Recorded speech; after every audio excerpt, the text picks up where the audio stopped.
now. I can't Well, say. what do you I can't say, think? Toby. I don't want to be biased, but let's Really? let's talk about the drafts a little bit. Okay, sure. Let's go with that. I thought that the Lance is gonna pick Disruptor. I mentioned it a couple of times because I think they needed more lockdown and more catch. It also one of the best heroes you can get against the Tidehunter since he can't get out, so you can play around the Ravage. But with the counter initiation from Warlock, it also gives them more team fighting potential. Also Fatal Bonds with Dark Willow, Morphling. That's gonna be so deadly. But I love what Gambit has besides Grimstroke with no single target spells that you can throw in besides the Gush, which I really dislike. Like this is one of the reasons why you pick a hero. You want to abuse that ulti. Yeah. But they have this position 4 right now. Immersion, one of the better position 5 players on Earth Spirit in the world, and I think they need to play more aggressive. Also, they have Alpha Ninja on TA, so these two heroes can come online very quickly. Troll Warlord might be a bit slow, but depends on the item build that he goes for. I don't want to see Battle Fury. If I see Battle Fury, I'm just gonna leave. You're like, I want to see Diffusal played. I want to see Control against the Morphling. I want to see these type of items to be active. But at least I'm kind of with you a little bit on the Grimstroke. We've seen many times where the Soulbind is never really made the most of, but at the same time, him enabling immersion just by putting the Inkswell on the ES, who then wants to initiate, these are things that they're able to really just make low cooldown, initiation after initiation, and just open up the space for Koifa to then be the main man as this Storm Spirit. But it depends if Koifa can get a good lane. Apo is already, like, he's going to try and beat the crap out of Koifa. And he needs to win this lane as the Templar Assassin. It's not that easy lane for TA, especially since whenever you attack with the Storm Spirit, you have the Overlord charge, you remove 2 instances of refraction, and it depends how Alpha Ninja will use the side blades. But Storm will get 1 point in pool, and then he can start playing aggressive. Whenever there's a refraction on, he just goes in and tries to take it away. Yep. A lot of work. Koifa's pushing it to the edge. How do you like the Troll Warlord pickup? Let's just, like, for the laning phase at least, going up against the Centaur, there was a lot of discussion about, like, how do you actually kill these Alliance heroes? Because Centaur, as well as Morph, if he wants to strength Morph up, are very difficult to kill. So how does the Troll work in the damage, and at what time? Well, definitely Troll is a great laner because you always have these whirling axes to secure the range creeps. The miss chance is great against the Storm Spirit and especially Morphling, but you're also giving Morphling a really good morph targets in this game. You have either TA is great. Also, if he turns into Tidehunter, there's a lot of great spells to steal this game. Yeah. You're kind of making it sound like Gambit actually has to get past themselves first before they can then start fighting against Alliance when you have mid-case Morph. Look at the mid lane. There's going to be a TP from Earth Spirit. They want to kill this the timing's not right, though. Storm. Yeah, because the rune just spawned, and the FNG already picked up an Arcane rune. And these 2 Observer boards on the minimap, placed by Alliance, they wanted to kill the chicken, and they also want to see some of the rotations if anyone is stacking, especially if they zone the Tidehunter out of the lane, which I don't think is going to happen since he's playing against the Morph, who's basically a half melee, half range hero. Up on top, over towards Tiger, a quick kick, need to keep the slow going. The Bramble Board, a little bit of space for Tiger to back off, and that little bit of space will be enough. Yeah. Tiger is only level 1 here, while Tidehunter was level 3 with the 1-1-1 build. There's a lot of kill potential with the stun from Earth Spirit and the slow silence. And I actually can't believe how, like, the 2 Observer Wars that got committed by Alliance. Like, okay, let's screw seeing inside of lanes. Let's watch behind the lane as well as on top of the tower. Sure, at least you'll see that Kura coming out that you can't snipe anymore. You don't need an Observer Board for a safe lane because it does nothing. Also, a lot of teams are not even blocking the off lane because they bring so much gold and experience. I see a lot of the supports investing 2 sentries to kill 1 Observer Board, and it's still worth it. The Hawk. Yeah, he's trying to play around the Hoof Stomp position to Boxy. And saying he's trying to harass the living crap out of this lane. And FNG's having nothing to do with it. But they have a lot of sustain. There's that TP again in towards mid, away from the Observer Ward. That's where I kind of like question it. Like everyone tries to get rid of that Observer Ward in the high ground in mid, but even a defensive one would be able to see that ES TP in. Now he's under the cover of smoke. Boxy will be pushed into the tree line. And with the movement of VS off the lane, this actually opens up for initiation against the Titan. The Brambles down, Tide a little too fat to fit through that skinny gap. And under the tower, one more adaptive strike. It actually connects, and Mickey gets first blood. Alliance starting game 2 the same way they started game 1. Insania will pick Invis Rune, not the one that he was hoping for since he can't do much with it, but just taking it away from a Templar Assassin. Immersion, smoked, has a roll, it's gonna miss. Too early, I mean too far up. Koifu was getting aggressive, but they kick him back down again. Koifu's having a hard time getting up the hill, but at the same time, Afro doesn't have the bonus damage. Now Tiger will arrive. The Brambles come through. Immersion tries to walk through the Bramble, but he cannot get out. Nice rotation from Taiga once again. Now he has 1-1-1 build. This is what I love to see on Dark Willow, that extra early stun. Bounties will be ready in 15 seconds. Storm on really low HP and mana, so he's gonna need to use the Shrine right away. I mean, these two observer wards that the Lions placed, no one expect those wards, so they can't be dewarded, even though they're not doing anything at this moment. So it's always that that question mark, right? Like how many wards actually go the whole duration in a game? That's the stats that I would like to know. Yeah. Haas, if you're listening, I don't think we have the technology I can tell you, like Layers does the overlays here, and I know that's something that JJ has in the list because I asked him for that a while back. So JJ, still waiting for the development team. Booker, on you. Initiation on Warlock. Insania will fall. Boxy, nothing he can do when there's 3 heroes down there, and that's just Immersion having the easy delivery system for the Inkswell. Yeah, even if he misses the roll, it's still a guaranteed kill, especially on the support who has no escape mechanism whatsoever. Both Troll and Morphling having a lot of CS. Storm struggling a little bit because Earth Spirit was roaming around and was missing on the map, so he needs to be careful, even though Storm Spirit got the kill. So right now, he's just jungling. He's going to pop a second Shrine. That's a nice observable to able to watch for it from Gambit. But, man, Gambit, CS-wise, like, they're looking damn good. And net worth-wise, you actually see on the screen at the moment, like Gambit, they hold 3 at the top floor. This is a very different story to game 1, where Alliance were basically just winning every lane. Oh, goodbye, Observe Ward. Tiger will get rid of that. The sentry's also being planted down, so Afro can't just have easy traps in the northern side of the lane.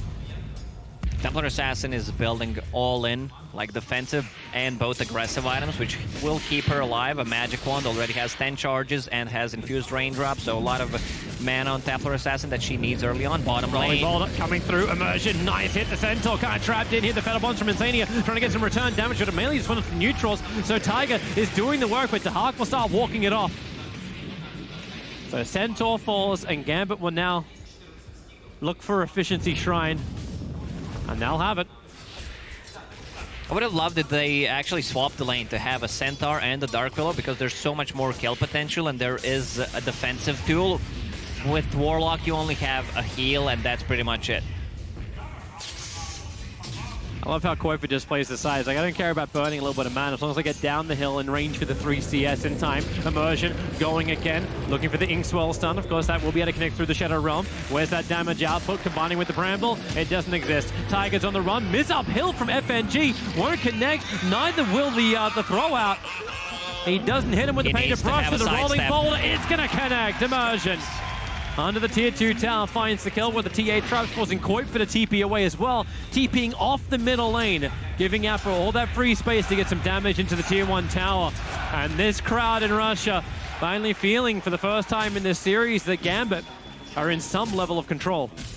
Yeah, Boxy using his Squalling Blade to cut down some trees to see the rotation coming out from Earth Spirit, and this is why Immersion is one of the best Earth Spirit players in the game. He does so much, especially in the early game, so they can try to snowball.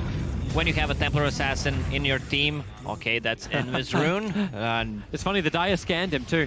So they understand that someone's around here, but Immersion finds the information. Tiger walks into it. know something is up. Yeah. You're not a mime. You just hit a glass wall, an invisible wall. And Afro just continues to pressure these lanes down. Yeah, no room for you in top. Koifu. I think there's no point for Koifu to stay on mid anymore. Lane. Boxy still doesn't have level 6 just yet. The Inkswell will follow up with the connection, and Dahak was just waiting for it. He'll come in close, finish the job, and Centaur will fall once again. Way aggressive play from Gambit in the second game. Also, I love the build on the Grimstroke. He's going, even though he's position 5, 2-0-2, and the Koiko just needs to stack the jungle for himself and keep farming there because the lane is pretty rough. They also need to get rid of the traps on the mid lane so they can defend it. No, I don't think they'll have much longer they can hold on to that mid lane. Afo is wanting that tier 1 tower gone.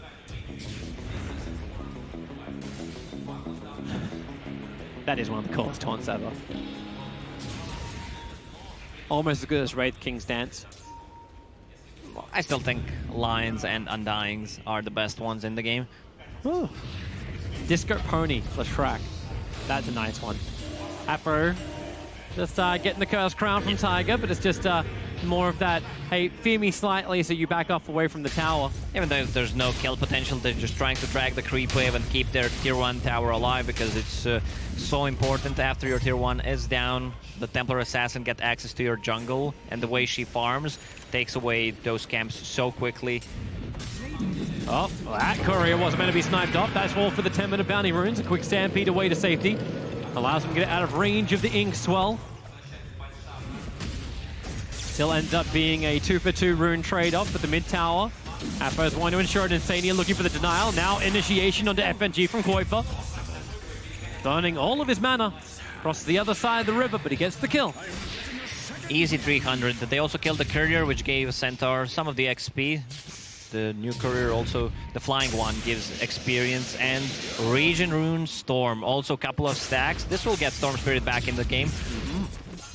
Sitting at 3.7k net worth before he begins this. Watch that counter just pop up. Trying to still catch up to the TA, who's a long way ahead. Ty's also getting a free offlane at the moment, so we got... Actually, I think it's already coming. Well, it was probably meant to be coming on the courier. In fact, there it is. It's passed off by FNG, who's now the new courier. The Hood of Defiance has arrived for the Tide Hunter. They're just starting to amp up and give that survivability that you can get from an offlane aura like the Tide Hunter. You get the counter initiation. If Alliance want to go for you, you've got Ravage as a quick answer back as well. Yeah, they're rotating 5 heroes on top. They want to secure this tower. Ravage is ready. Also, I love what FNG is doing. He didn't even put a single point on level 6 in his Soulbind because they have basically nothing. Yeah. And I also love how they moved away from the 2 Observer Walls that Alliance freshly planted on bottom lane. And this turns into a straight T1 for T1 tower trade-off. And since they TP top, I don't think Gambit can defend the tier 2 tower on bottom. Also, with this kind of a build on the Hawk, it allows him the Diffusal Blade straight in, gives him so much more damage, and the extra slow, you can basically slow him 3 times in a row. And Mana Burn is so good against Storm Spirit and Morphling. Like, you just want to push the tier 2 tower. Like, Retaliate's giving plus 211 to Boxy, so they can push the lane hard. But this will turn into like a straight safe lane tower trade-off. Because there's no reason, if they want to fight, they're going to get a fight. Tiger trying to run away from Afo. He's got TA traps available. Nice little dodge as he goes into Shadow Realm, but Immersion, now Stampede also being used. There was no follow-up stun, just to magnetize, but Immersion, I don't think he's done just yet. Drops a secondary rock. Koifa jumping in looking for his own. Another rock being dropped. Tiger continues to have the ears ring. He's looking for something to do. Immersion will die, but Tiger barely survives. No, the Magic Wand and the Tranquil Boots were just ready to kick in, save the Tinkerbell at all costs. But this is going to be a tier 2 for Gambit, a free 1 bottom lane. They can TP out. Yeah, you do have Insania with Rock, so they can't TP out straight away. Mickey's already moved off the tower. We didn't talk about Mickey this whole time. He is level 10, has Mask of Madness, so he's going to be full HP all the time. He farms so quickly on top of the network right now and is building towards the Manta style, so he's going to be ready to remove some of the silences. Whirling Axe is kind of a natural build into this game. Yeah, there's just that Diffusal Blade, BKB, Troll Warlord that's able to keep up with him. Obviously, the Morph is going to be amazing. This is Mickey Morph as well. Like, it's going to be amazing. We still didn't see a full team fight. The Ravage not used, Rock not used, 13 minutes in.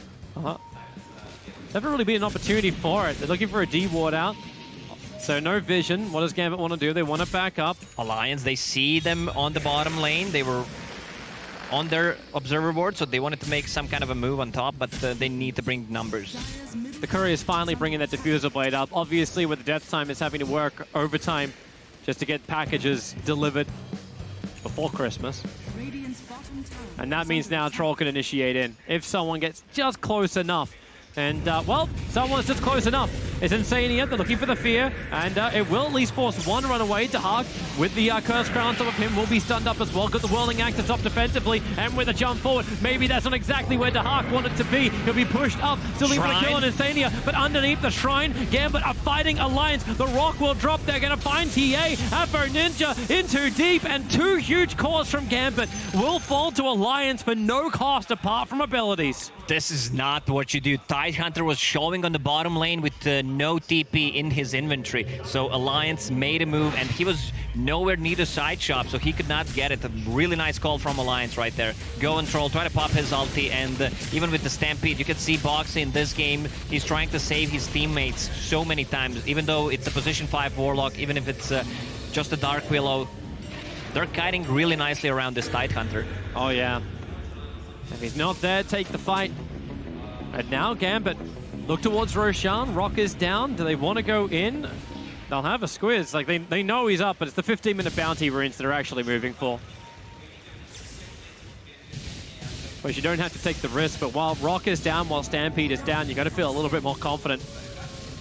Entire scan. They're just checking if they're picking up bounties. That's not the greatest scan in the history. Since you're picking up the bottom ones, they're probably have the top ones, but still. I saw movement at the 15-minute mark on top of a bounty rune. Yeah, because Alliance does not have a single observer board on the top side of the map. Maybe a scan in the Roche pit would have been better. Still, they're not doing that. There's also not a trap inside the Roche by Gambit. It's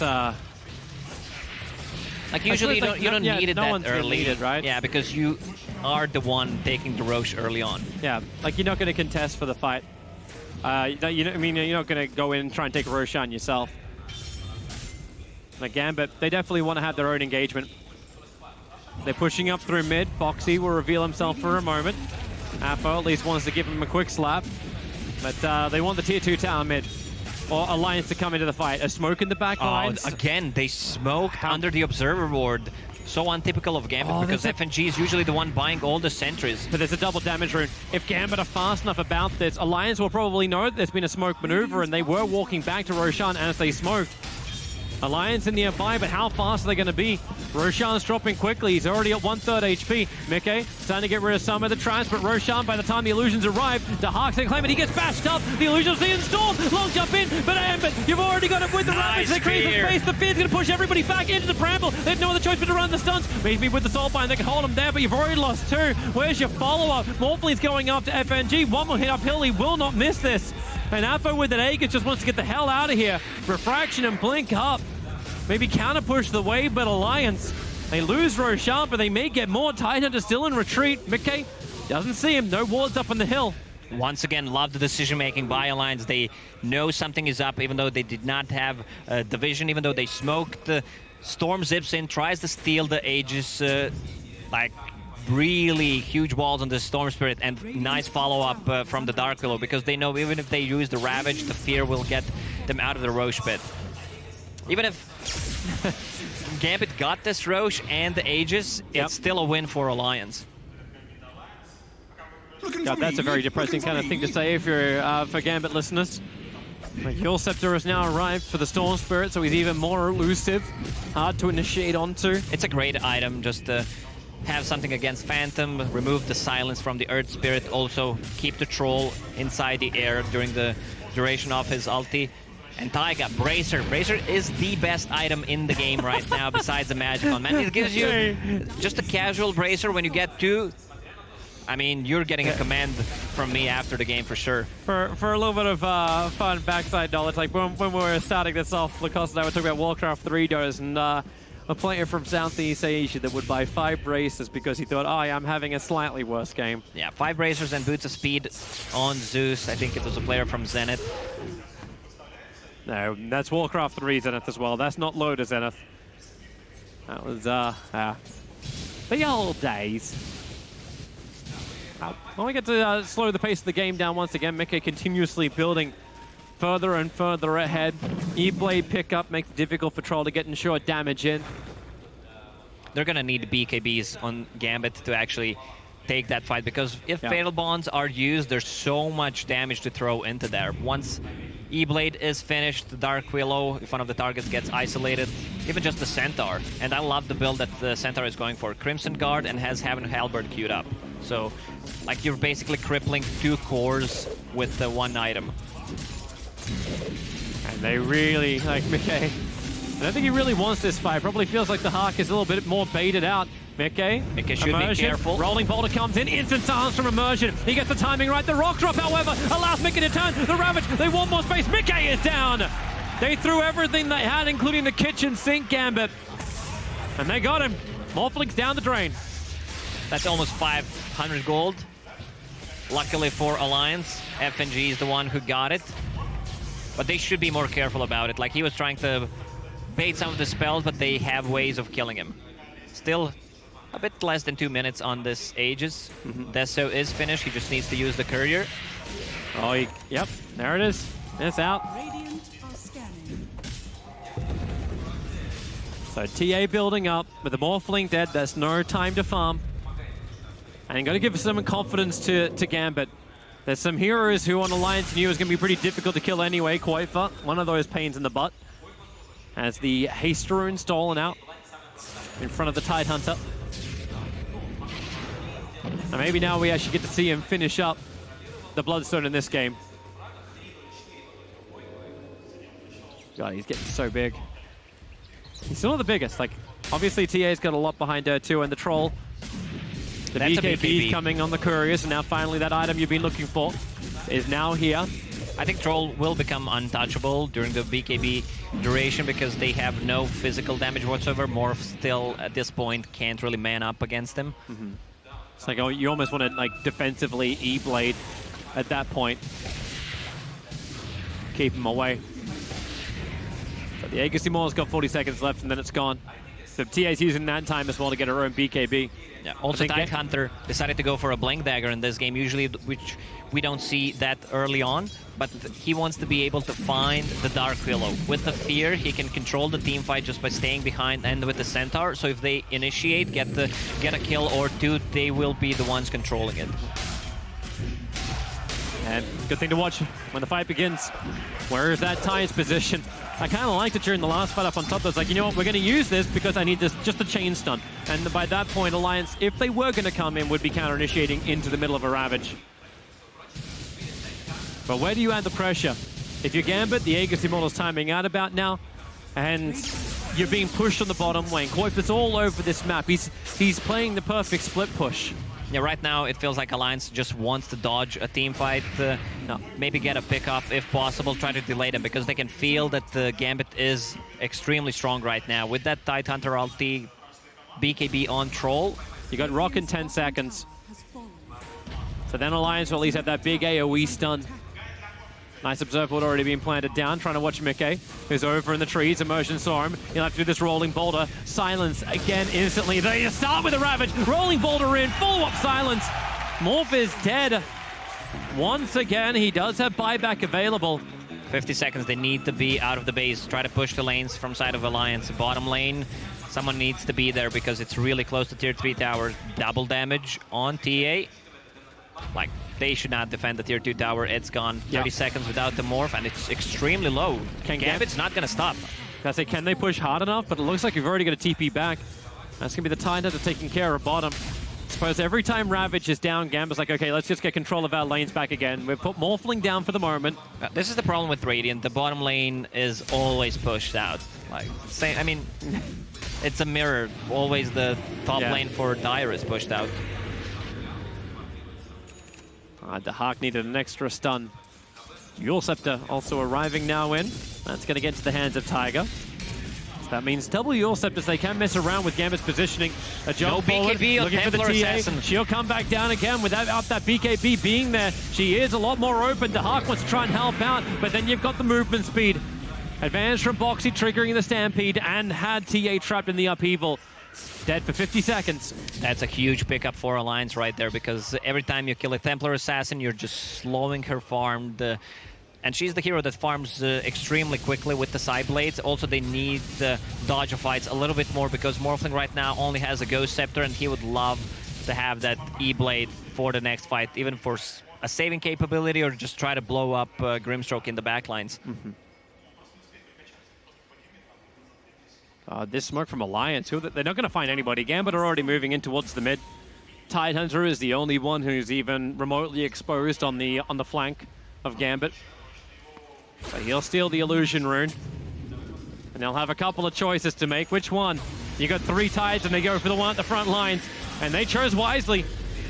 They hit the right Tidehunter, but here comes Immersion. Starts off with his own kick and follow-up silence, dropping the rock. It's going to be Insania and Goifa. He was ready to jump. They're pushing him away in Immersion. He's just currently tied and locked underneath Insania's Golem Boxy. And Mickey will join the fight too, turning into the Templar Assassin, attacking into the Templar Assassin, but respecting Dahak with his BKB, looking for the fight. But they don't have no the information. detection. The Glimmer Cape allows Mickey just to walk away. Glimmer Cape and Meld. Also, that was a buyback from FNG. Alliance realizes when they need to take a fight. They use the rock, get a 2 supports and the buyback, and still go away. They just need to drag this game into later stages of the game. Also, Bounty Runes are spawning. It's going to be 2 for 2. Maybe Dark Willow will be able to pick up one of those on top as well.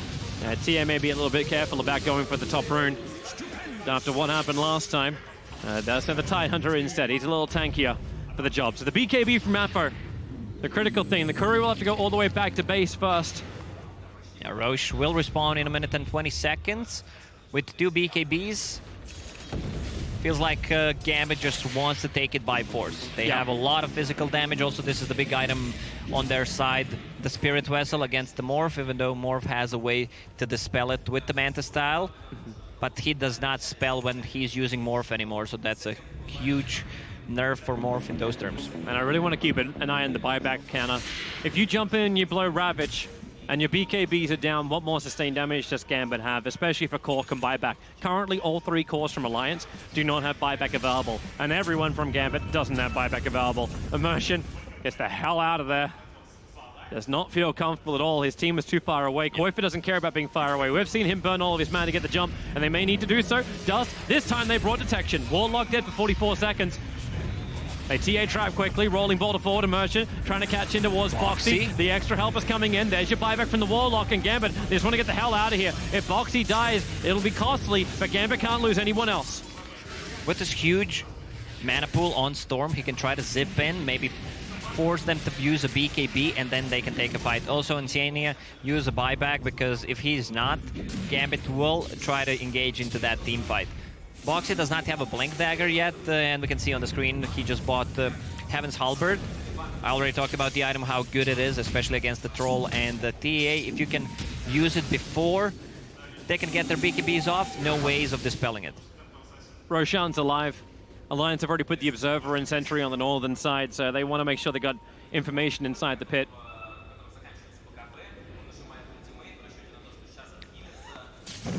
Top fight is going to come in just in a second. 5 heroes from Alliance ready to engage. Look at FNG's itching for a fight. Immersion's going to give it to him. The rolling boulder in. Gets a quick silence over on the Centaur. Trying to make sure there is no Stampede away to safety. The tier 1 tower, however, will still end up going down as Gambit smoke up. At least this one's not on top of an Observer ward. Goifa jumping across this map. They want him dead if they can claim him. The TA trap's just helping push the wave back for the moment. Oh, look at the Observer and the Sentry from Alliance. This should be in range, but they don't want to do anything yet. Yeah, if they start Roshan, they know the danger for it. But Boxy just walking straight in the middle of him. Quick double silence, actually. Not perfectly chained. Stun over on Roshan, but the backline's where the trouble is. Troll starting with his spinning axes. Maybe trouble if Centaur goes down. After he's blink forward. The damage output is... They are going to get the kill. Centaur down, so is Grimstroke with a rock from Insania, with a feather ball. Dahak will break free. The Ravage buying some time for Dahak to beat into the Morphling. He needs to kill off Mickey. Mickey's running out of mana as well as life. They're going to get the kill. Goifa trying to help out, but now he's rooted too. You'll set her up. Defensive. Have they got the damage quickly? Yes, they do! Wait, where was Dark Willow in that fight? She was nowhere near. She didn't even use a single spell, and they... Hey, Walt! Whoa! Problematic to say the least. Well, she had a couple of abilities off the scenes, but it came very, very late. Gambit will now move into the pit, and with Troll, they take her very, very quickly. Aegis and Cheese Dahak will take the cheese. Aegis into Afo, and Dahak is now approaching his Manta style. Got other ways to break free of fatal bonds without having to burn your BKB every time. Manta style is such a good pickup against the Bramble Maze, against the stun. Also, you can dodge Ethereal Blade. Looking good, even though it's only it's less than 1k gold lead for Gambit. That's it. With cheese and Aegis. It's still looking rough for Alliance, especially if they don't bring Dark Willow in the next team fight. Yeah, we're not breaking out the champagne for a game 3 just yet, but another DD. It looks good for Gambit, and sure, it's always there when you need one. Butterfly from Appo is rapidly approaching, and the Lions understand they can't really stop this push at the moment. When Rock is down, it seems like there isn't really that much of a fight. I don't know if Dark Willow could have made that escape happen, but it was such a weird move as well. The Centaur walking into the middle of the fight. I kind of almost want to watch that on a replay to see Boxy. He's like, I'm in front of Roshan. We understand this is the concept. And I'm going to walk right in front of Gambit and be the bait. Play stupid games, win stupid prizes, Toby. Okay. They're approaching. Gambit is not stopping with cheese and Aegis. They also have a couple of good traps placed. Upheaval, Warlock sitting far behind. The Hawk just needs to see up the hill with a creep wave, and then he can hit into the tower. They force the rotations back from Alliance. You can see the power of Manta style right there. Yeah. No way to control him. So they back out. If Alliance didn't retreat, they would have taken the tier 3 tower and moved in towards Shrines, but for now, Gambit just have to slow the pace up once more. Get control of these side lanes. It's a low kill game. It's all about who you... if you can get the big initiation onto one cord, then it allows you to get objectives. We've got 25 kills in a 30-minute game. This is very slow for a Gambit and Alliance game. And this is why Diffusal Blade is one of my favorite items on Troll. You burn the mana on Storm Spirit, especially on the Morphling. Even though Morph doesn't cost mana, he still can't use his spells. Like, the most important one is getting a waveform. Also, when he transforms, if he doesn't have mana to use any of the spells, he feels pretty useless. Immersion. Looking at Boxy once again. It's a Dire Observer and Sentry, however, so Boxy 100% knows that a gank is just itching for him. They have good heroes of... Rolling Boulder. Well, you knew the gank was coming for you, but still. Dust is up, Insania. He has Rock available. Stampede being triggered defensively from Alliance to escape. Their heroes are really good of dealing with the creep waves, trying to creep skip.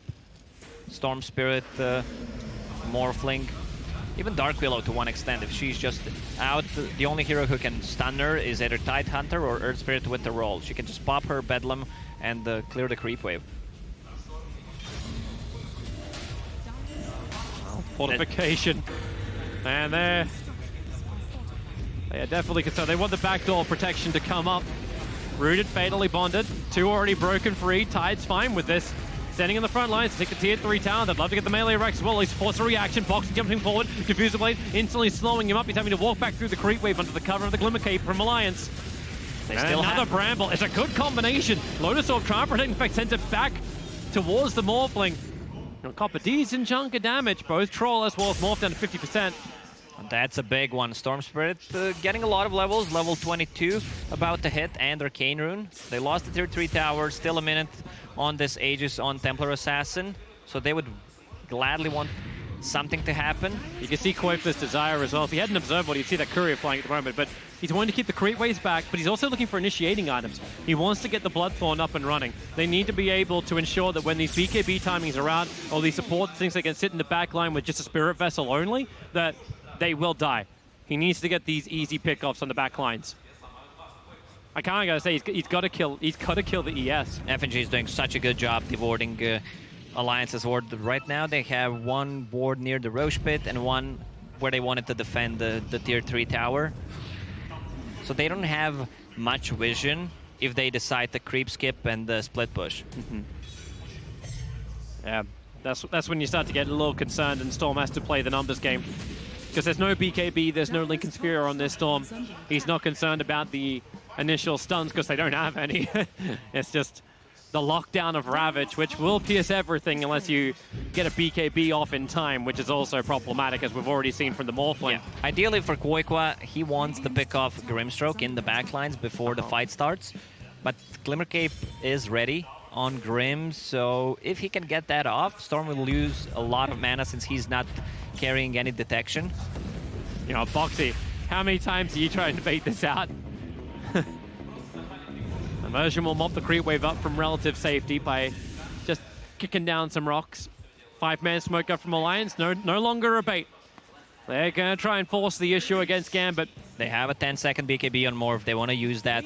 Nice positioning from FNG. So this is how you start on Arteezy's cliff position. You see as much as you can. Inside of Roshan is where Dahak was trying to hide. He'll have to BKB almost instantly as he comes out of this. In fact, that's what happens. Mickey silenced up, burns his own BKB, and then Soulbind. He actually links himself up with Boxy, but the TA right on top of him. But where's the damage going to come from? In towards the pit. They're looking for immersion. The rock will drop right inside the pit. Kuiper jumps in too, but the Ravage will blow. Have they got the damage output? You've already got the buyback now out from Harpy. She'll come back in just a couple of seconds as Boxy, he's still trying to retreat back out with Afro there. They have the damage output. Gambit, they stay together. Mickey, he's back inside the pit. Nice puts him in with Afro. The fear, it pulls him away. Mickey, maybe he feels like he's still going to fight looking for FNG. Won't happen. Maybe he will. The dust reveal, so they can't hide him inside the Glimmer Cape. FNG will fall. Troll is down for over a minute without buyback as well.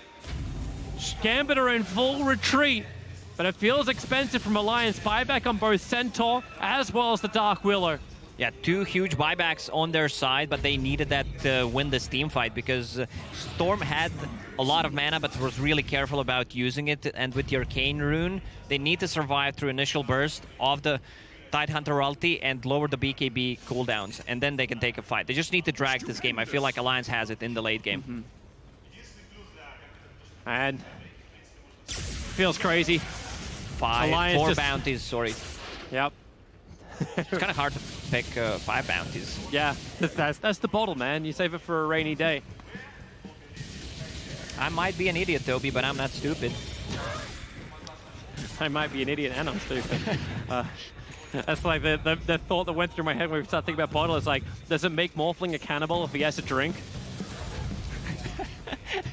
Should Morphling never go bottle? And this is what I talked about. Like, you could see the Grimstroke with the Glimmer Cape causing some issues. So now they bought a gem on the Storm Spirit. Who's the one carrying it?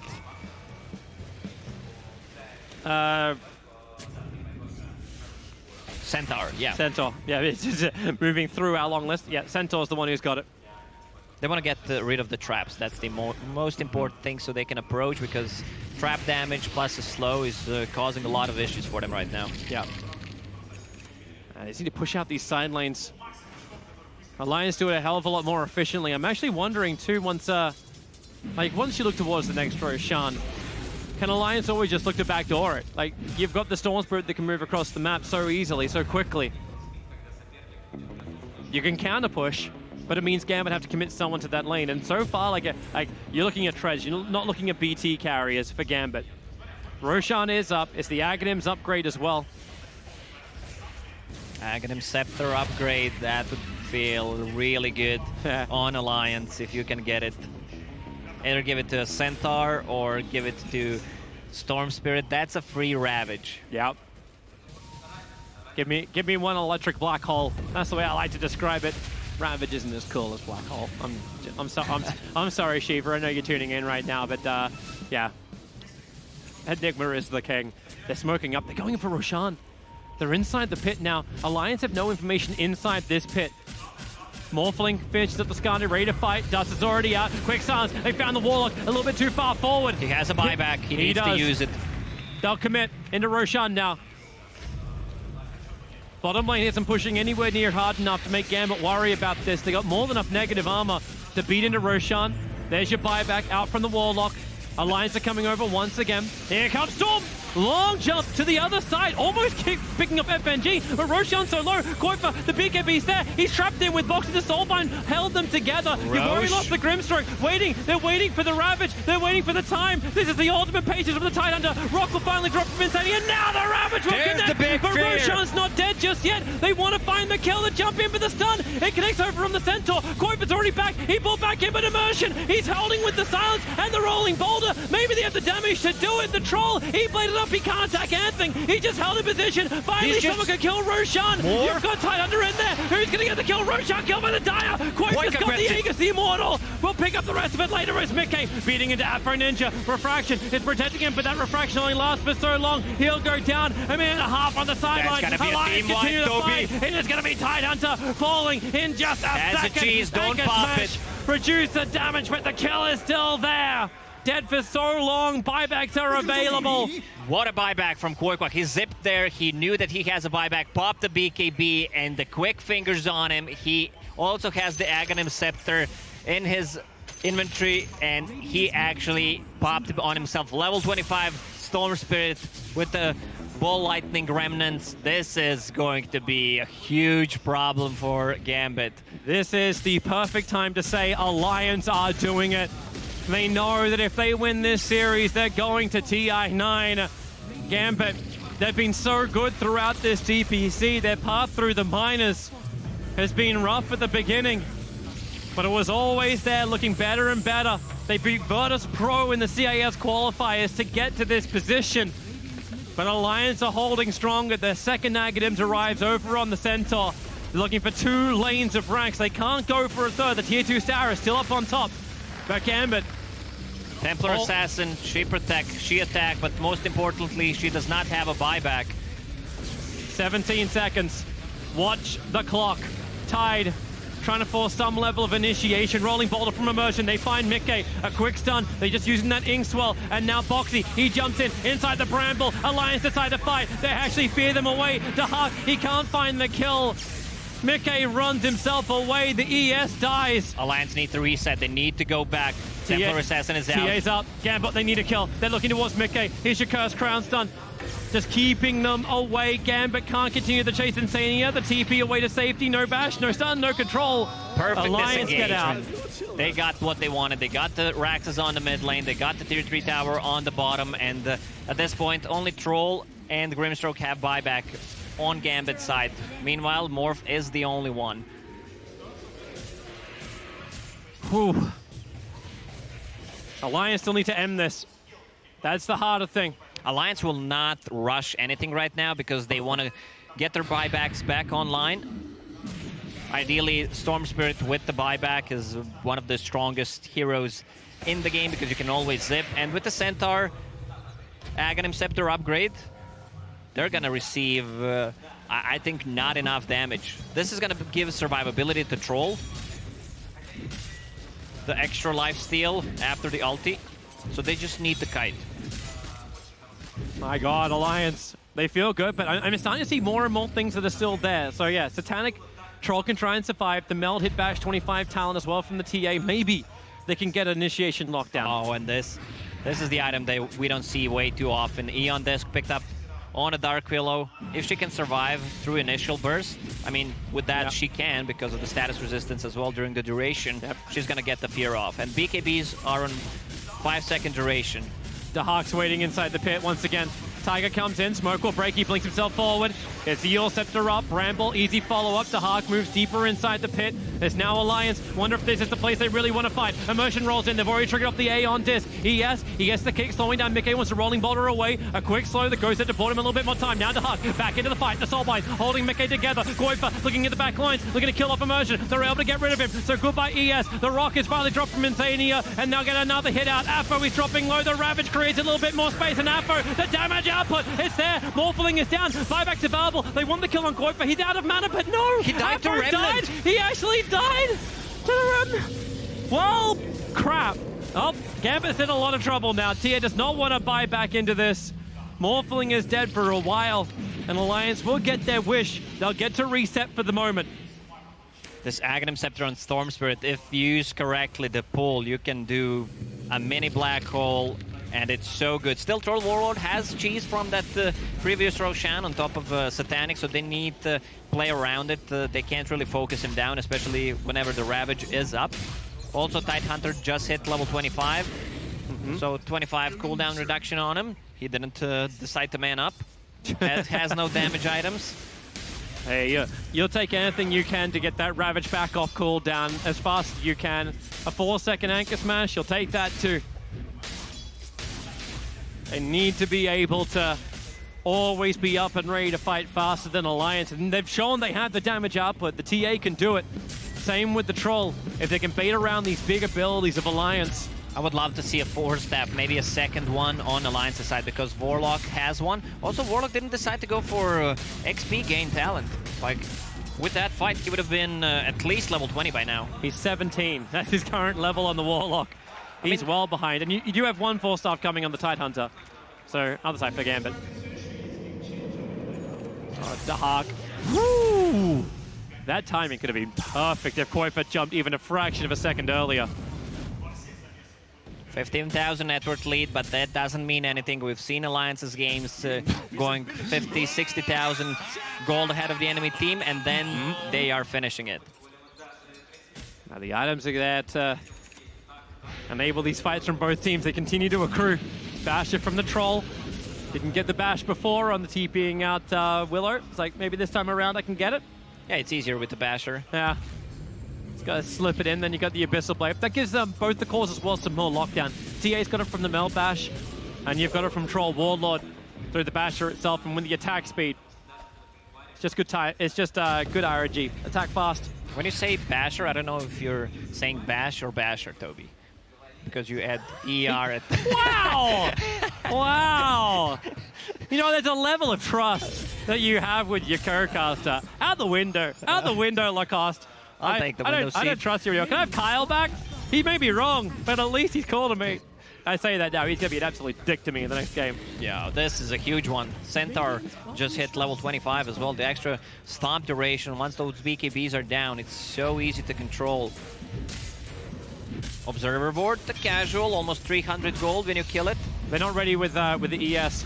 They cannot go on Boxy while ES is on the other side of the map. Now Tiger goes in. Yosef combining with the Curse Crown. Nice follow-up stun from Boxy. Maybe they have enough to get through the Troll Warlord. One quick 4-stuff up. He'll get the BKB go. Rock also being dropped by Insania.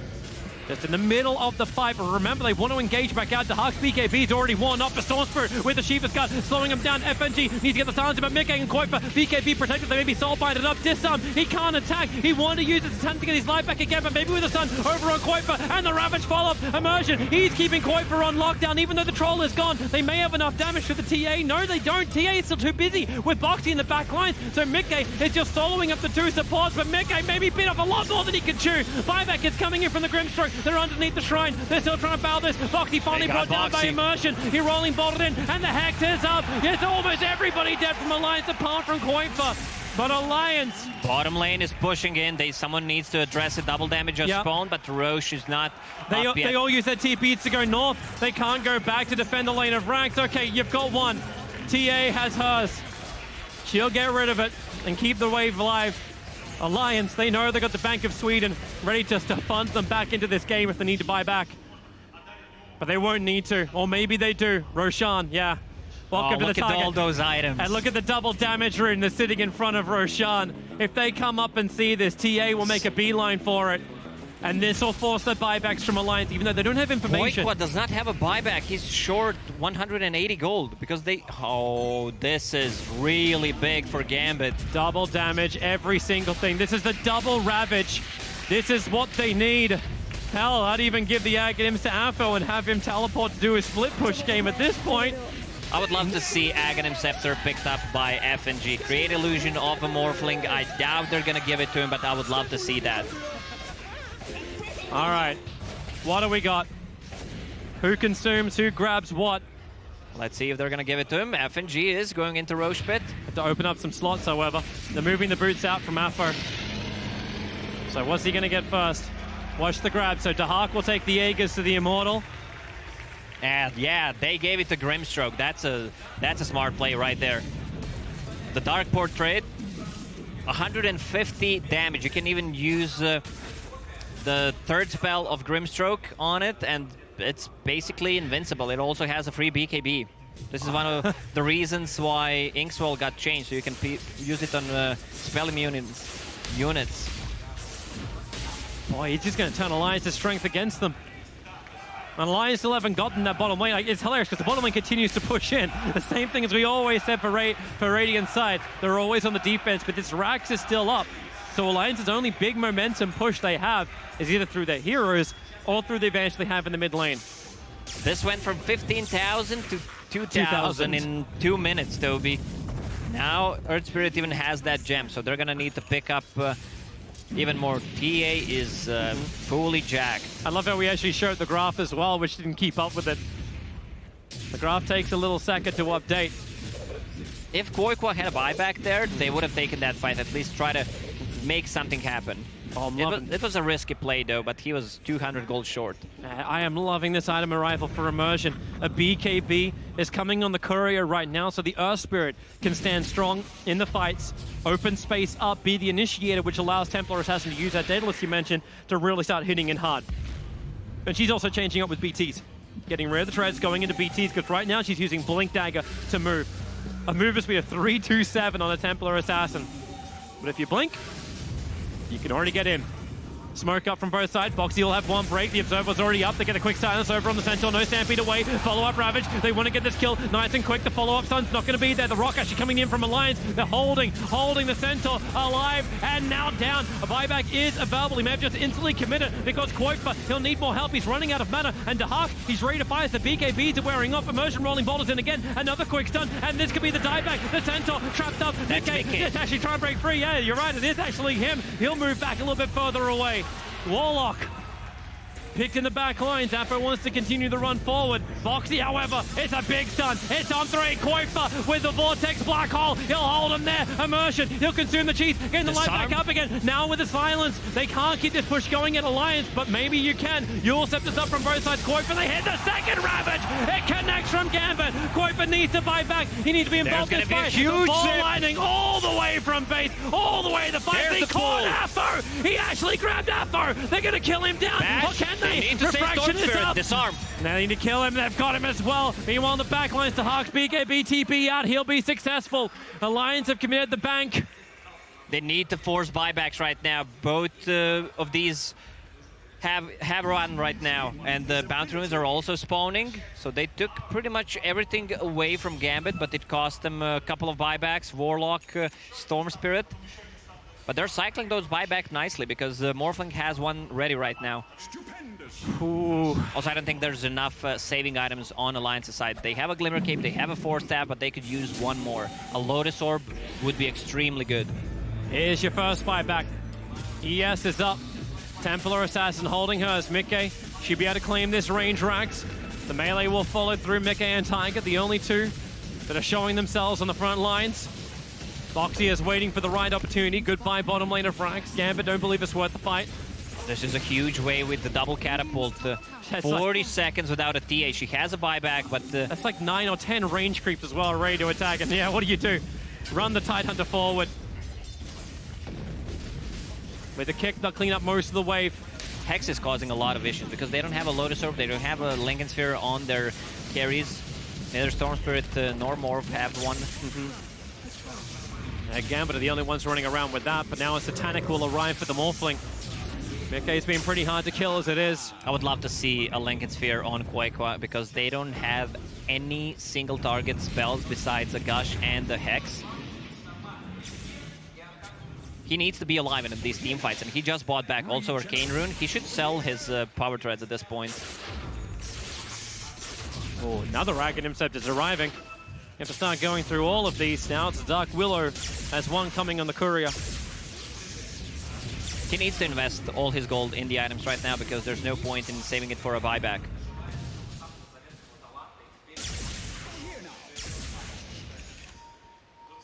I saw Kuras now up from the Centaur too. Survivability items. He'll take that, considering he's always been the bait for Alliance. Warlock went for that Shadow Word cooldown, but on level 20 he still took Golem on that. So instead of AoE Shadow Word, I would love to see the XP gain talent instead. He would have been level 25 by now, and you would have Magic Immune Golem. Or in this case, you would have Golems with more armor because you're playing against Troll and Templar Assassin. That's some great numbers for Dark Willow. 100% win rate, no matter which one I do. I think the sample size is a little small. Gambit, 4-man smoke up, ready to fight. TA showing further down in the lane. But they're in the tree lines. That's where Alliance is TPing out. Rolling ball to 4, they found Insania. But they need to follow up. The Bramble is keeping Gambit away. The Rock will drop, trying to create a little bit more space. With the Stampede defensively, Warlock is able to get himself out to safety. And Gambit smoke goes begging, at least for a core pickup. But they have the Warlocks rocked down for a minute and, well, now 50 seconds. Templar Assassin actually changed power threads for a Deso. Now Deso back for power threads.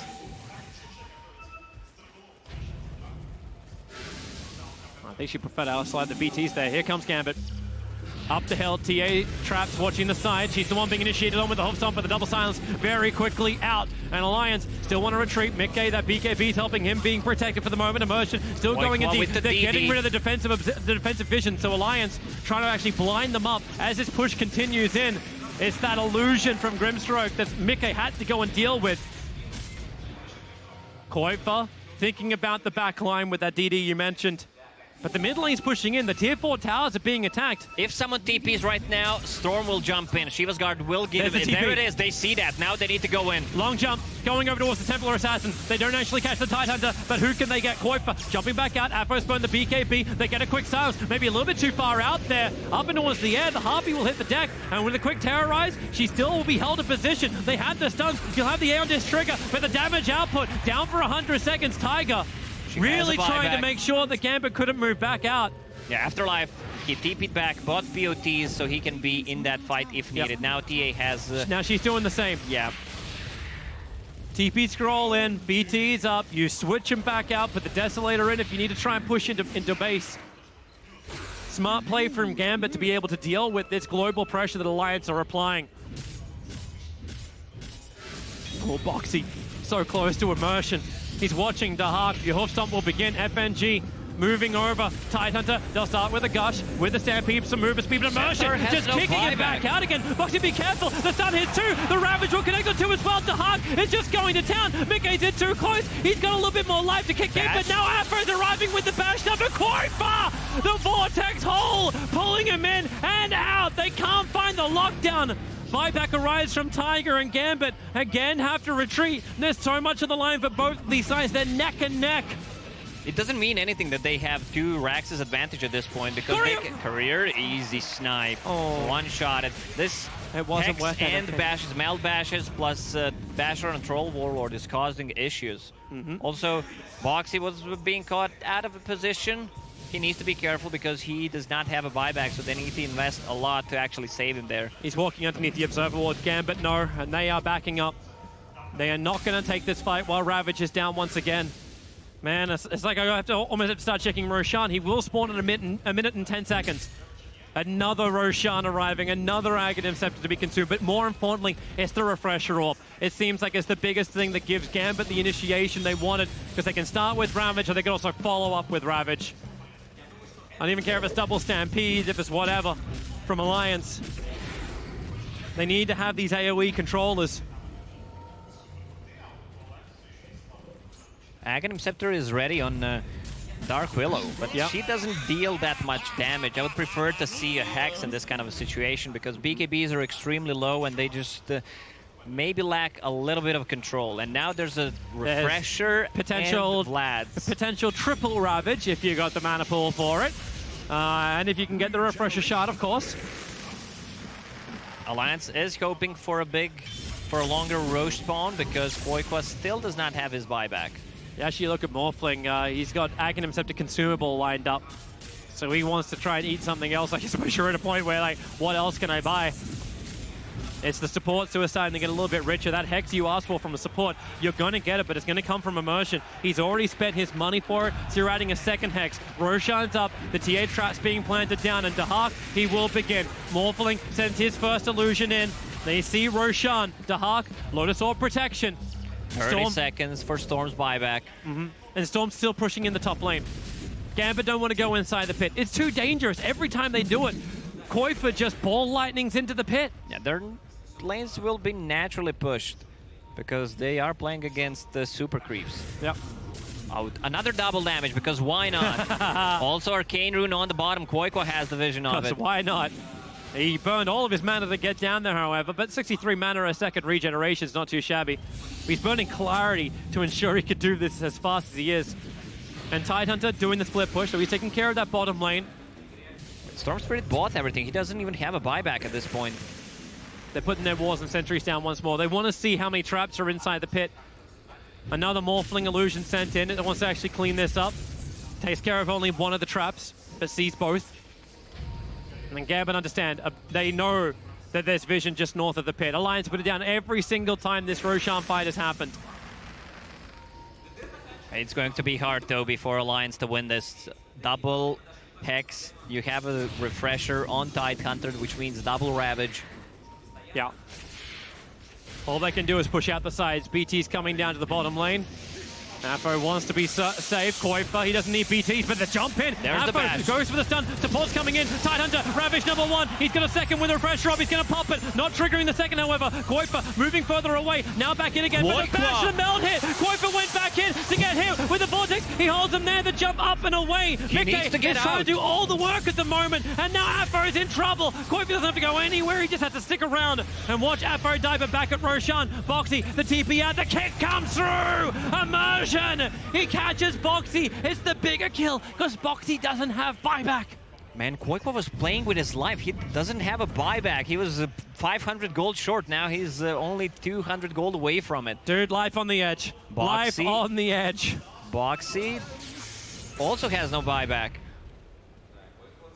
Careful where you're going with Immersion. He's moving up. The 60-minute runes are about to spawn.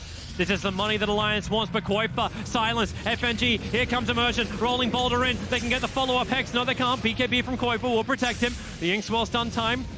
Not going to be there. It's just the Cursed Crown, just jumping everywhere. But Koifa, he's got no mana.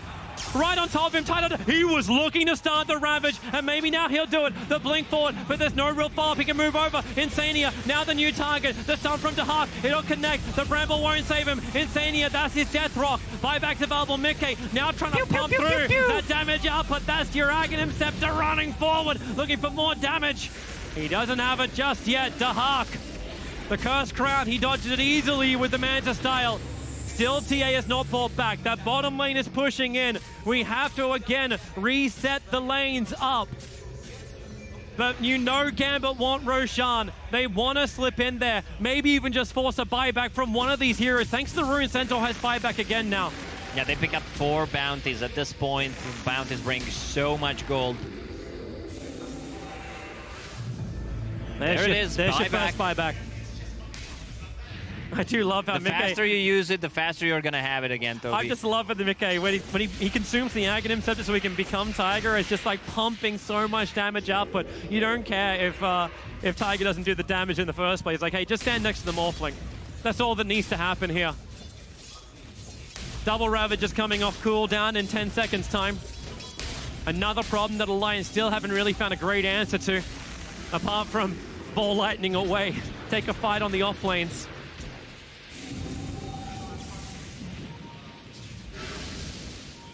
He has Morph target allies, so if he turns into Dark Willow, that's just insanely good. Lowers the mana cost, lowers the cooldown on the spells. Yep.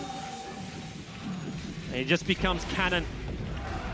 Cannon Morphling with immunity, sure. Yeah, you also have an increased cast range, so...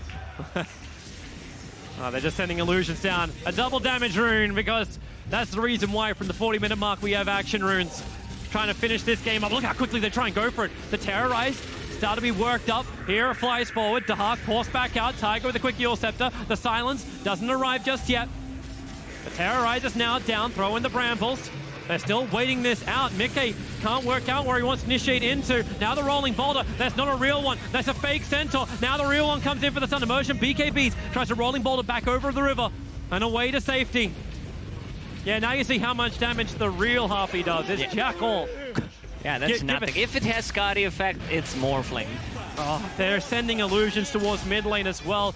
Creep skipping out, slowing down the waves, getting Gambit to look behind themselves. That's why it's so great they've got the BTs level 2. They can TP onto the heroes, the ones that can't just be picked up by Alliance, who are looking for a pick-off. Now they smoke up. But who do they find? Late game Dota in this patch is the best Dota. Moon Shards, Refresher Orbs, Aghanim Scepter Sins. Look at FNG, stay in the trees. HY was right. That's the old meme.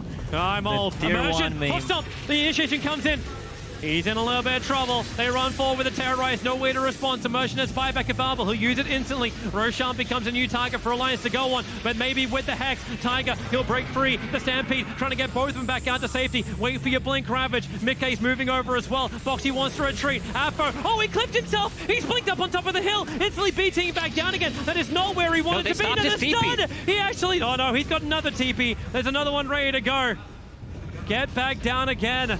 Rolling boulder forward. Immersion. They want the kills. They don't want to stop now. Foxy, he's in trouble. Isolated up. The rock will drop from Insania. Combining with the Fatal Bonds, but the Ravage. Number one will arrive with the Vortex back. Maybe Koipa's got enough damage. They get the kill. It's a buyback. It's a second Ravage. But with the second Ravage, the Sun Control is right. Alliance, they have to start buybacking their heroes. Koipa, the bash is out. Afro hit him with the Metal Strike and got the control. Now Mickey tries to return the favor. TA is down for the count. Buyback will reset that counter, however, as Storm Spirit once more he looking for the kill. What a zip. So far across the map. FNG's on the run, connected into the bramble. No one can save him. A triple kill for Tiger as Gambit buybacks almost all of Russia into this game. 4 heroes back up again as Alliance start Roshan. But once again, bottom lane is pushing. There's a region rune from Storm Spirit. He wants to grab it. They need to give this Aegis if they can kill the Roche, the Storm Spirit, because he just bought back a zoning bramble. There's no Ravage. Yep, and that's the bigger thing. No Rock, no Ravage, no Stampede for the moment. But you got your better Ravage. It's cheap, it's easy, it's Koipa. Kill those illusions. Look at that go. So much around Roshan. The enabler, Soulbind will begin. Now you jump in. Mickey, he'll BKB out quickly. Boxy gets the hoof stomp out. It's over on Tidehunter. Dahak can't find the target he wants. He's disarmed, so he couldn't attack anyway. Apo hoping for that backline jump. It feels like Dahak is just trying to get them to come forward. So you can just hit that backline with Apo, but he can't find the opening. They need to use this opportunity because there's no immersion for 40 seconds, and also bottom lane is pushing in. Yep, jump in, Tide, once again, going after Mickey, trying to use the stun. He's got a Curse Crown on himself at the moment. Dahak trying to battle around this bramble, the jump forward. Afo, what have you really got? Not much more. Boxy backs up a Tiger. He's caught on the wrong side of the river. That's the support they've been waiting for. Just a little bit too far out of position, but the Curse Crown makes it difficult to keep the push going. Roshan started up again. Mickey's back inside the pit. They're seeing it. Just fly out the Inkswell. A quick stampede. They found a target with the bramble. It's over on the troll. Ravage. It connects nicely, but it only hits on the very, very side. Actually allowing Dahak a little bit more time. A quick force up. He'll get up the hill. Or will he? He's actually stuck on the bottom. The TP's out. They have to actually go back and defend base, but they're not done just yet. Now TA is up. Look at that. Dying so quickly. It's the painted woman smacking him across the face as Mickey. He'll waveform himself away. Dahak looks at Roshan. He knows he's low. Boxy, he won't stand for it. Koipa, he's ready for his own jump. He goes in again. Dahak didn't start it. He's waiting for the fight. My God, it's the Briar patch in front of Roshan. There's a huge wave in their base, Toby. They need to address it. Afro's gone back. He can TP himself back out again if he needs to. But Roshan again, Alliance, knocking on the door. Dahak, he moves inside the bramble. He wants to start this up. You still don't have that Ravage ready from the Tidehunter. Rock is up from Alliance. The tension is palpable. The nerves, I love this. Refresher picked up 4 double Bedlam and no buyback Dahak. No one has a buyback besides Morphling at this point. And they need to kill this illusion. The Dark Portrait, he can solo kill people. You can see it on the Storm Spirit, who's not an easy target to get. Oh, Nullifier. Another double damage. So you're getting Nullifier up, you're getting Abyssal Blade up, have yourself a double damage. This game's got everything. 67 minutes in. Mickey, he's walking inside the pit. Dahak navigates the bramble. The second one planted, but Dahak walks all around it. He starts the stuns out. Boxy misses on the hoof stomp. Dahak dodges with the Manta Style. The Soulbind silences anything they've got. Mickey backs up out of the pit once again. Roshan, he's repairing as fast as the teams are damaging him, but Mickey's not done yet. Upheaval, still inside the pit, hard to move. Now, another jump. Tidehunter, still no Ravage. Koipa goes for the backline. He's looking for him with the Terrorize. He doesn't actually get the initiation he was searching for. The Ravage, it'll connect. There's so much trouble. Mickey trying to get himself back out of this one, but he is still alive. Immersion, rolling boulders in, but Mickey's protected by the BKB. Afro, he'll get the bell dash out, but he won't be able to live. 2 minutes on the sideline, and now maybe Alliance, they're going to find the stuns they need. The Ravage is out. They pull the Tidehunter in, and GG. Well played, and congrats. Alliance are the last team to punch the ticket to Shanghai to compete at the International. Gambit stood in their way. We had the showdown we were looking for. And my God, this team, they've really pulled themselves together to take the victory. This is the game we deserve, Toby, and they delivered. Constantly fighting around the Roche pit, but because they realize whoever gets that Aegis or 9 people use buyback there, and we gotta give credit and applause for Alliance because they deserve this spot. Yeah, man, they really do. Alliance, they have worked their asses off this entire DPC. It is exactly what they deserve to get this victory here and to get the international position. Ever since Birmingham, really, this team has just started to impress. This team deserved it, for sure. They stick together for more than a year, and they got it. They don't have to go through the European qualifiers, which means one of the team from Europe is going to have an easier way. I wouldn't put it like that. No qualifier is easy, especially when there's only one slot.